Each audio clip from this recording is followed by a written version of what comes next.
جس طرح درخت کی قیمت اس کے پھل کے حساب سے ہوتی ہے، اس طرح انسان کی قیمت اس کے اخلاق کے حساب سے ہوتی ہے۔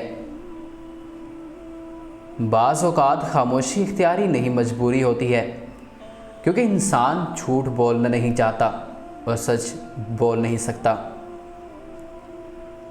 برداشت عقل مند آدمی کا وہ صبر ہے جس کا مظاہرہ وہ جاہل آدمی کی بات سنتے وقت کرتا ہے۔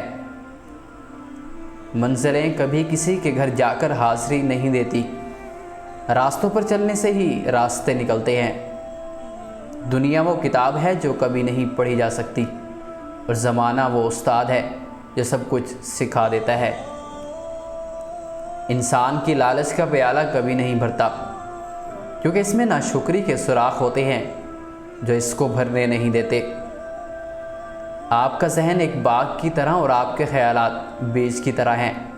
آپ چاہیں تو اس باغ میں خوبصورت پھول اگا سکتے ہیں یا پھر جھاڑ جنگل۔ دولت ایک ایسی تتلی ہے جسے پکڑتے پکڑتے آدمی اپنوں سے بہت دور نکل جاتا ہے۔ چالاک اور عقل مند میں یہ فرق ہوتا ہے کہ چالاک لوگ اپنی تمام زندگی اس دنیا میں جینے کے گر سیکھنے میں گزار دیتے ہیں، اور عقل مند لوگ زندگی جیتے ہیں۔ 3 قسم کے انسان جو کبھی خوش نہیں ہو سکتے۔ نمبر 1، حسد کرنے والا۔ نمبر 2، دل میں منافقت رکھنے والے۔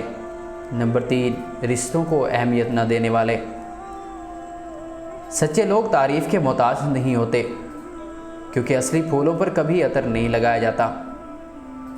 نفس کی گردن جب تک ضمیر کی تلوار کے نیچے رہتی ہے تب تک انسان اوقات میں رہتا ہے۔ اعتماد خود پر رکھو تو طاقت بن جاتی ہے، اور دوسروں پر رکھو تو کمزور بن جاتی ہے۔ جب انسان پر اچھا وقت آتا ہے تو وہ بھولنے والی چیزوں میں سب سے پہلے اپنی اوقات بھول جاتا ہے۔